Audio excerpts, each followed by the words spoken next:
Good morning, metalheads of the internet, and welcome to a new episode of the Metal Meltdown. Before we get started here, I've got a special announcement for y'all. See, we recently crossed 3,000 subscribers on the Metal Meltdown, which is fucking awesome. So to celebrate, I am hosting a live Halo 3 drinking game February 19th, going live at approximately 3 p.m. Pacific Standard Time, 6 p.m. Eastern Standard Time. We're gonna sing, we're gonna drink, we're gonna scream, we're gonna dance, we're gonna talk mad fucking shit all night long with the help of two very special guests. One that I still have to confirm, quite frankly, before I get too ahead of myself. The other of which I can confirm right now. Isn't that right, Anna, aka Dark Moon Desires? That's right!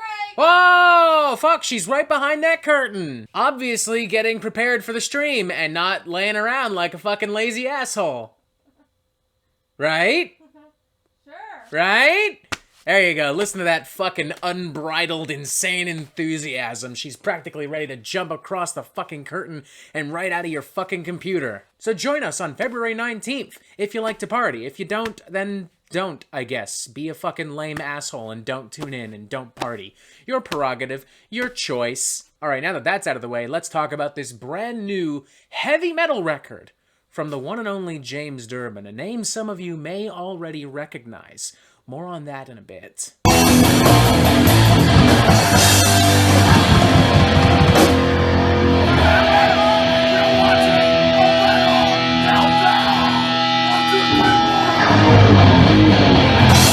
The Beast Awakens is the debut studio album from Durbin, a brand new heavy metal and proto-power metal project headed up by rock and roll singer James Durbin. A gentleman that some of you may recognize from a brief stint in Quiet Riot, having even performed on the albums Road Rage and Hollywood Cowboys, released in 2017 and 2019 respectively. But I'm willing to bet if you do recognize him, it's not as the former lead singer for Quiet Riot. It's as a contestant on the 10th season of American Idol. That's right, the long-awaited Metal Meltdown American Idol collaboration has finally arrived. I'm coming for you next, Ryan Seacrest, so you better fucking watch it. Believe it or not, The Beast Awakens has been one of my most anticipated albums of 2021, not just because of the morbid curiosity of an American Idol contestant performing a full-blown heavy metal album, but also because the stuff I've heard so far is actually really fucking good.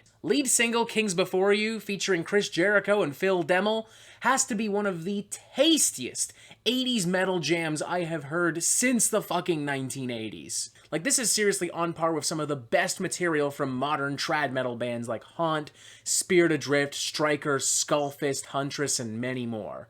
Fucking fantastic track, fucking littered with amazing vocals and riffs. And on a personal level too, I gotta say, it's just pretty cool to see an openly autistic and neurodivergent man playing heavy metal. We need far more autistic representation in this genre. It's fucking unreal. Now, as we got closer to the album's release, I was becoming more and more worried that the album would, much like other trad metal albums, be dismissed as being very generic, being very repetitive, and being very cliched. I mean, let's all be honest with ourselves here, traditional heavy metal, even at its best, is not known for being an especially ambitious or original genre at this point in 2021. And I'm sure that more cynical and pretentious metalheads will, in fact, leave this album feeling exactly that way, going, oh, well, it just sounds like every other Meat and Potatoes record.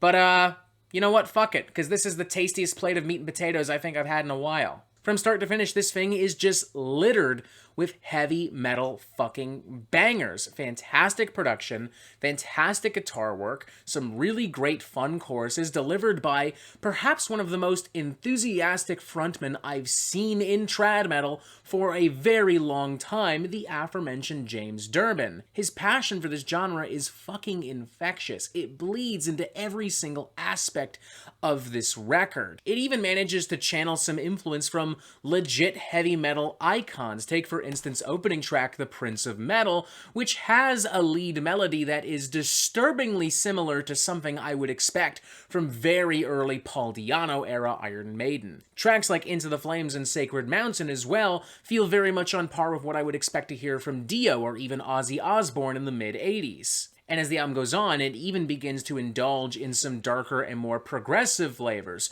almost hearkening to bands like Queensryche, Crimson Glory, and in its heaviest moments, the legendary King Diamond. The track Necromancer, for instance, is very elastic and sinister. It actually does remind me of classic King Diamond, albeit with a very pungent power metal spice rubbed right in. Although I'd say without question that Rise to Valhalla stands out as the most epic and ambitious cut on the record, clocking in at 6.5 minutes and packed with huge epic melodies, some brooding acoustic guitars, and some classic epic doom and power metal flavor. And honestly, ignoring all that, the album is just really fucking fun from start to finish. There's not a single weak riff on here. Guitar solos practically sizzle in your ears. They're so fucking hot. And James Durbin is singing his fucking ass off. Hands down, one of the best vocal performances I think I've heard on a trad metal album since like The Devil's Cut from White Wizard. Honestly makes me wonder why it took this fucking long for Durbin to release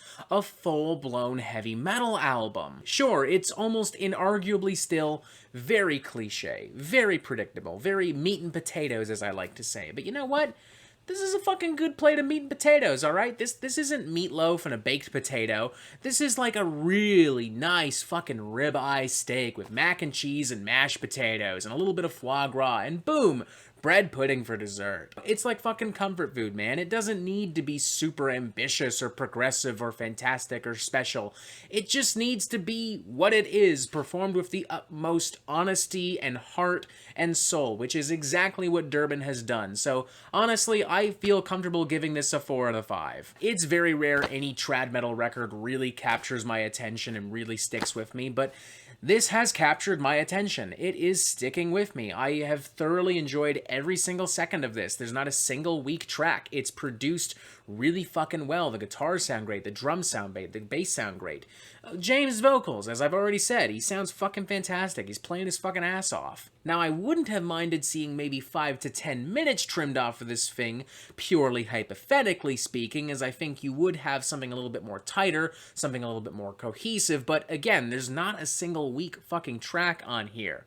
If we were to trim something, I honestly don't know what to fucking trim. It's all fucking good. So fuck it. I'm not gonna make that argument. I'm just gonna sit down, shut up, crack open a cold beer, and enjoy this album for what it is. And I hope you do the same too. And I hope it doesn't take James Durbin another 10 fucking years to make a heavy metal record, because my fucking god, if this is what he's pulling on a debut metal record, imagine what the next one's gonna sound like. Imagine what kind of star power he could bring in to help him. I am pumped as fuck to hear that. 4 to 5, a seriously great record. Holy shit, check this thing out. And that is it for the Metal Meltdown. I'm not an expert, nor do I claim to be. So what do you think? Do you like this record? Do you not like this record? And what do you want to hear from me next? And thank you for watching. Make sure you press subscribe right here so you get updates on the Metal Meltdown fucking immediately. And as always, you have yourself a fantastic fucking day.